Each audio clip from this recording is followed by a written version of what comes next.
Madame la vice-présidente, Al-Salam remercie le groupe de travail pour son rapport sur le recours aux services de société militaire et de sécurité privée dans la gestion de l'immigration et des frontières. Nous voudrions souligner que les pays du Golfe ont intensifié cette pratique et continuent de recruter et déployer des mercenaires commettant des violations des droits humains.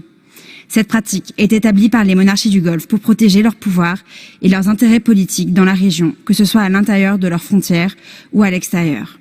Un exemple frappant de cet usage est l'utilisation par le gouvernement bahreïnite de milliers de mercenaires pour réprimer violemment le mouvement pro-démocratique de 2011 et pour faire taire les dissidents au régime.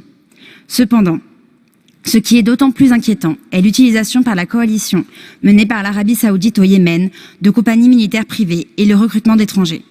Selon plusieurs rapports, 10 000 mercenaires d'Afrique et d'Amérique du Sud ont été recrutés et déployés pendant cette guerre par l'Arabie saoudite et les Émirats arabes unis, avec le soutien des États-Unis, du Royaume-Uni et de la France. Ces mercenaires reçoivent généralement des consignes qui entraînent des violations des droits humains, comme le droit d'autodétermination du peuple yéménite. Cela contribue donc à la dégradation de la situation humanitaire. Ces pratiques doivent donc cesser.